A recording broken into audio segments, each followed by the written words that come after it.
boqor Faysal bin Cabdilcasiis waxa uu Sacuudiga xukumayay intii u dhaxaysay sanadkii 1964 ilaa iyo sanadkii 1975.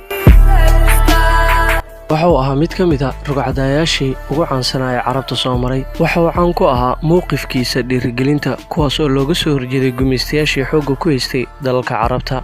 waxa uu dhashay boqor Faysal sanadkii 1906. waxa uu ahaa wiilkii saddexaad ee boqor Cabdilcasiis. hooyadii waxa ay geeriyootay isagoo 6 bilood jiro, kadib waxaa loo wareejiyay guriga ayeeyadii oo hooyo dhashay, halkaas ayuuna cilmiga ku soo bartay. boqor Faysal waalidkiisa waxa uu geliyay siyaasadda isagoo yar. waxaa la sheegaa da'diisa inay ahayd 13 jir, waxaana u diray ziyaaraad iyo booqasho badan kuwaas oo uu ku tegay Ingiriiska iyo Faransiiska kadib markii uu dhammaaday dagaalkii koowaad ee adduunka. halkan waa janalka Rafiiq Almacruuf.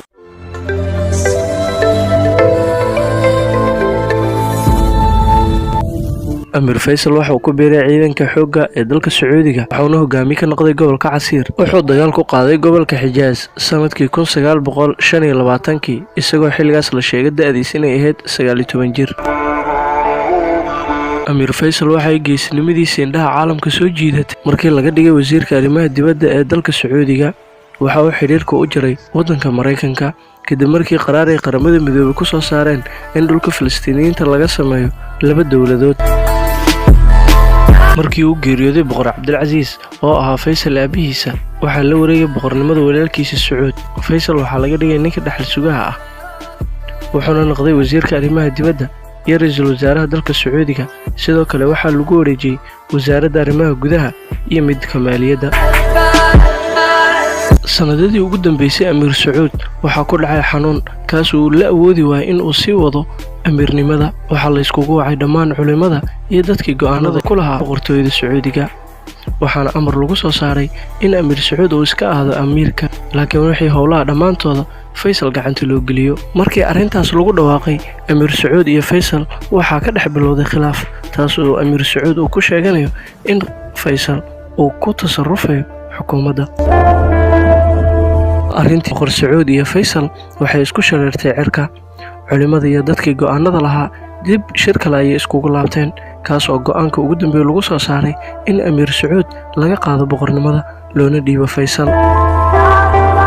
sanadkii 1964 culimada dalka Sacuudiga iyo garsoorka iyo wasiirka warfaafinta ee dowladda Sacuudiga iyo dhammaan dadka go'aanada lahaa waxa ay shaaciyeen boqorka dalka Sacuudiga uu yahay Amir Faysal, waxaana sidaas ku noqday Amir Faysal boqorka dalka Sacuudiga.